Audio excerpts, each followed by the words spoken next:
Page 35, London Bridge. It's a very famous melody. It's in a lot of method books. Again, they're not presenting anything new here. We're just using all the stuff we've had so far. So I'm going to go through my routine for learning a new piece of music. I look it over. I see it's about 2 lines long. I just get an approximation of how long it is. That's all I'm after. Treble and bass clef. Keep in mind that these clef signs can actually change during the music, but I'm just looking at the beginning. What is it at the beginning? Treble and bass clef. And 4/4 time signature. And also, time signatures can change throughout the piece. I might glance through it and see if they change throughout, so I'm just aware it's going to happen. But right now, none of that's happening. So it's at the beginning, that's good enough. So it's treble and bass clef, it's 4/4 time signature.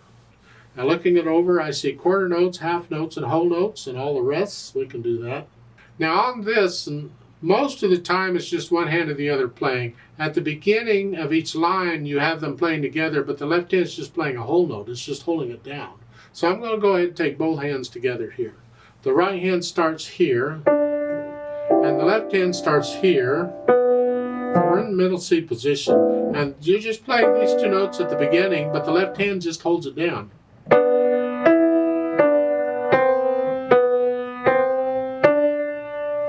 See here, I want to connect it. Here, I want to connect that. I can't connect the B's. I got to play it again, but I want to connect that. So I'm lifting up in the left hand a little bit so I can connect it. And here. Second line, same thing.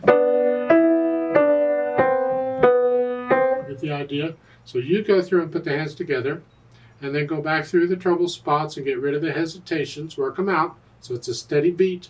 You can keep it slow, it doesn't matter how fast you go, but it's got to be a steady beat, no hesitations.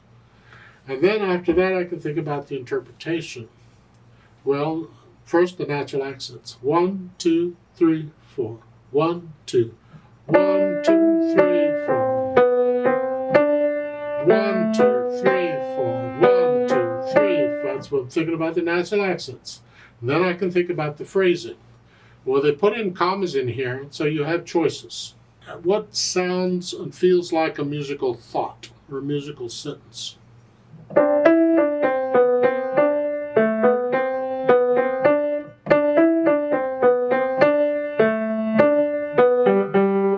I might play that as 2 phrases, each line being a phrase. So I just lift up at the end of the first line. Like taking a breath. Or I could follow the words. They got commas in here. Maybe I'm putting in little phrases. Lift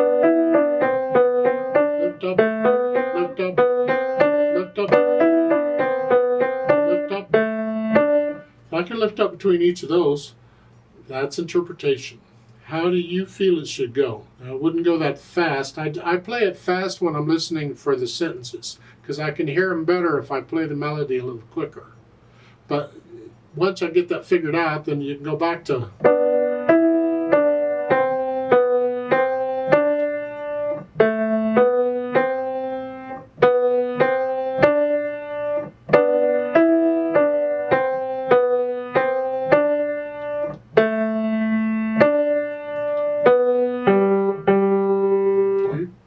That's one way of interpreting it.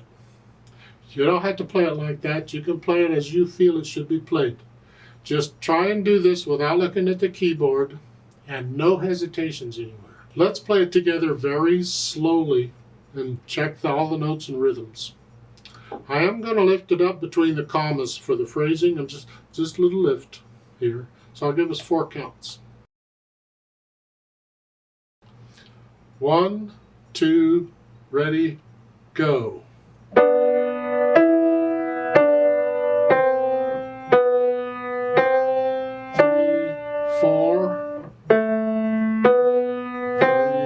4,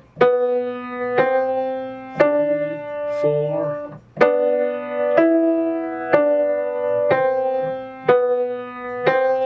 Three, 4, 2.